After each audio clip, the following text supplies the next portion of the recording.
If you're wondering who's in charge of Afghanistan getting the money, and that money I just mentioned, the $697 million is on top of, and is in addition to the weekly to every 10-day shipments in cash of $40 to $80 million. Afghanistan is ruled by folks named Seyroudin Haqqani.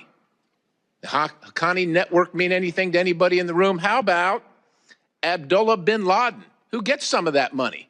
Does that name ring a bell to anybody in the room? Because your money, $697 million annually, plus the shipments of cash funds madrasas, ISIS, Al-Qaeda, Boko Haram, ISIS Khorasan, terrorist training camps. That's what it's funding.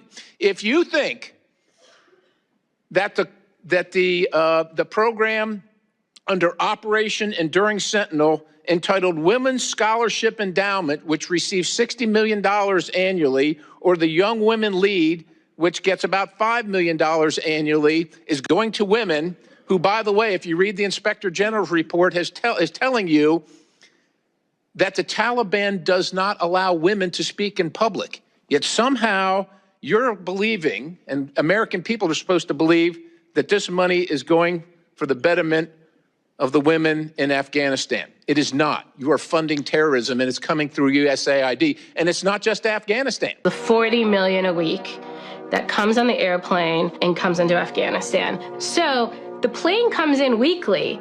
The amount of money on the plane weekly is $43 million to $87 million. But one thing I want Americans to understand is in that bucket of the $40 million we send each week, we are paying basically welfare to the Taliban martyrs' families. So every Taliban member who died during the war with us, the U.S. government is paying them a stipend, the family. So our families of Americans who died there aren't getting squat, but we are paying Taliban families for basically dying while attacking us. Whoa.